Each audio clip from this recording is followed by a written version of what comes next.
Avant de recevoir le réalisateur Xavier Gaillan le 19 novembre à 18 h au cinéma La Lutz pour nous présenter son dernier film Au Clémenceau, il a accepté de répondre à nos 6 questions. Pourriez-vous nous parler de votre parcours et de ce qui vous a amené au documentaire? Donc au départ, j'ai réalisé des courts-métrages et j'ai fait quelques mises en scène de théâtre. Et à un moment, j'ai découvert le film de Louis Malle, Calcutta. Et c'est la première fois que je me suis dit, j'aimerais bien faire des documentaires. Pendant plusieurs années, ça m'a trotté dans la tête. Et un jour, je suis tombé sur le film Place de la République de Louis Malle. Et je me suis dit que j'allais le refaire 30 ans plus tard, jour pour jour, après le tournage. C'était un film où Louis Malle allait à la rencontre des passants sur la place de la République à Paris et leur posait la question bonjour, on fait un film, on parle avec les gens de quoi, de ce que vous voulez. Et donc les deux films ensuite sont sortis ensemble en DVD édités par Arte et ils ont été projetés dans plus d'une dizaine de festivals l'un à la suite de l'autre. Donc c'est pour montrer l'évolution du rapport à la caméra et aussi l'évolution des préoccupations, l'évolution du langage. Quelle est la genèse du film Au Clémenceau? Alors, la jeunesse d'O Clémenceau. Donc, il y a 12 ans, j'ai rencontré le patron du Clémenceau, Georges Métout, sur le chemin de Compostelle. Moi, j'étais parti marcher pendant 31 jours pour oublier l'écriture d'un scénario qui, après relecture, me semblait assez mauvais. Et Georges, lui, pour reprendre pied dans la vie. Alors, on est devenus amis. Il m'a écrit pour m'inviter chez lui à Saint-Raphaël. À l'époque, il ne tenait pas le Clémenceau. Le Clémenceau, il avait acheté pour sa fille Neige, qui avait des difficultés dans la vie, et elle avait 21 ans, et pour qu'elle s'en sorte dans la vie, il lui a acheté un bar tabac. Alors, à bout de 13 ans, elle n'en pouvait plus et elle lui a demandé de reprendre le bar à sa place, ce qu'il a fait alors qu'il avait prévu de prendre sa retraite. Et un jour, j'étais dans le bar avec lui, j'étais venu lui rendre visite et puis, comme il avait vu mes autres films, il m'a dit ce serait chouette que tu fasses un film sur mon bar. Alors j'y réfléchis et c'était un sujet assez délicat. Et je lui ai dit je veux bien venir faire le film, mais je voudrais absolument pouvoir t'interviewer et interviewer Neige parce que je savais la sensibilité de Neige et tout ce qu'elle avait vécu par le fait de pouvoir perdre un client du jour au lendemain qui décède à cause d'une maladie et tout, enfin, toute cette charge de travail et mentale qu'implique ce métier. Comment fait-on pour que les consommateurs du Clémenceau acceptent de se livrer et oublient la caméra? Donc les clients du Clémenceau, Georges les a préparés pendant 3 mois. Il leur répétait tous les jours, voilà, il y a une équipe de tournage qui va venir, et il y a un réalisateur, vous pouvez vraiment lui faire confiance, je le connais, vous pouvez vraiment lui parler. Euh, donc il y avait toute cette préparation. Et ensuite, bon, ben, avec l'expérience que j'ai, d'avoir fait des films où j'allais à la rencontre de passants, que ce soit sur le film de La Place de la République, mais aussi Rencontre en Guyane, j'ai remarqué que les gens, généralement, acceptent facilement de parler et ont besoin de parler.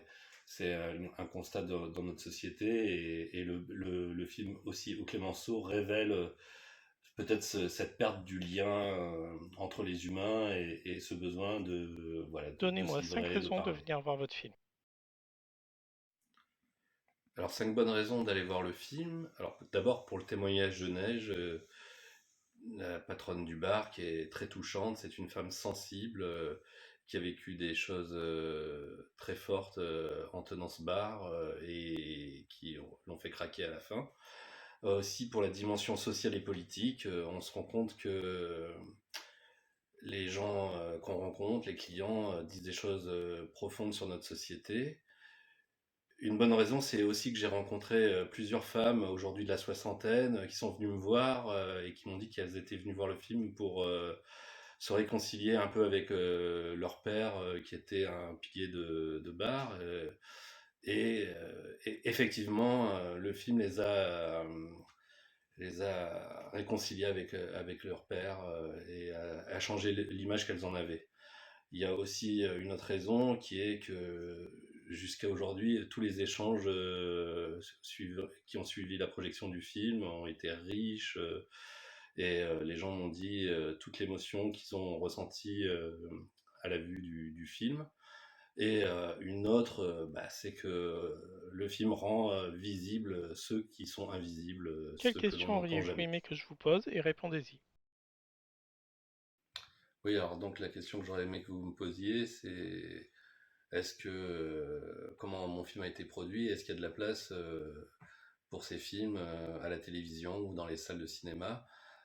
Alors je vais vous dire non, à la télévision, c'est pratiquement impossible de passer ce genre de film avec une parole sans filtre, avec des personnages, oui, qu'on n'a peut-être pas envie de voir de cette façon-là, parce que moi je n'ai pas voulu rendre les personnages plus beaux qu'ils ne sont.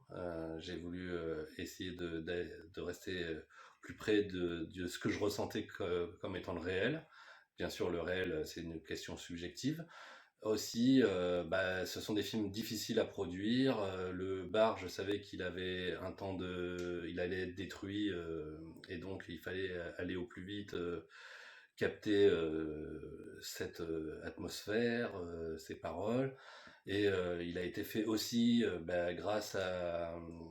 J'ai contacté un chef opérateur de l'image avec qui j'avais très envie de travailler et qui a accepté parce que rester toute la journée à filmer caméra à l'épaule et à faire le point pendant des heures, c'est très très complexe et dans surtout une atmosphère assez concentrée, voilà. Et donc le film, il a été difficilement financé.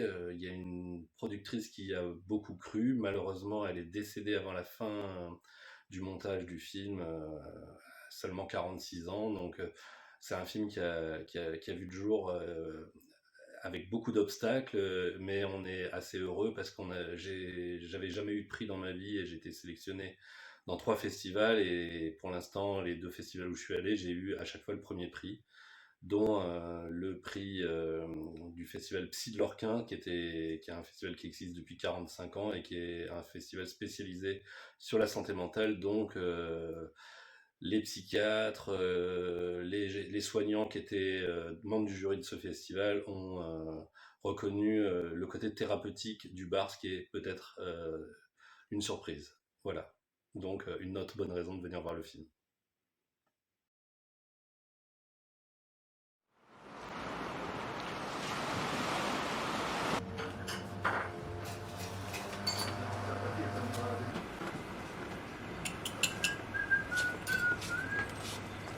On ne parle pas de corruption dans un bar et surtout pas de politique, parce que sinon on va se fâcher. Ah, tu vas venir avec moi, toi alors. Tiens, toi, eux ils viennent, toi. Hein? Tu vas pas avec le Front National?